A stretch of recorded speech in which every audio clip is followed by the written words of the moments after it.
ትላንትና ድል ያለ ሰርግ ደግሶ ቤት መጥቶ የሕክምና ለልጁ ሊጠይቅህ ይችላል።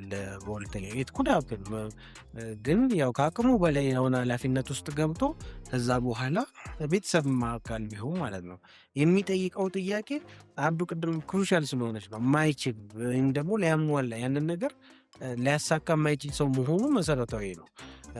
ይሄም አብሮ ይታያል እና እቁብ እየጣለ በሳምንት ይሄ 10,000 ብር እቁብ እየጣለ ለልጅ ወይም ለምግብ ቸገረኝ ብሎ አንድ ሰው ቢመጣና ቤተሰብ ማለት ነው ወይ አባት ሊሆን ይችላል ወይ የቅርብ ወንድምና እህት ሊሆን ይችላል ቢመጣ የሚታይበት አግባብ ከቀለበ አግባብ ይታያል ወይ ለቀለብስ የመስጠት ግዴታ ሊጥልብህ ይችላል ወይ የሚለው ነገር ያው ወደ ማስረጃ እንትን ክርክር ይሄዳል።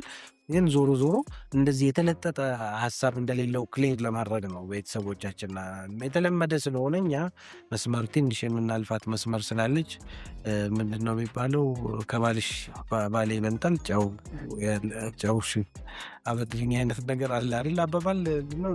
ቤት ይጎደልና እኛ ቤት ይሟላ አይነት አይደለም። የቀለብ ኮንሰፕቱ ምንድነው እኛ ቤት ስለጎደለ አንተ ቤት ስለምትችል አርግልኝ ስለማልችል በቃ ቢለው መሰረታዊ መርህ ሊከበር ይገባዋል። ቀለብ ሲጠየቅና ያቺ መሰረታዊ ማለት እንትን የተሳሳተ መልእክት እንዳናስተላልፍ ነው። ዝም ብሎ መብት ብቻ አይደለም ግዴታ ብቻ አይደለም አብሮ ክሩሻል የሆኑ መታየት ያለባቸው ነጥቦች አሉ።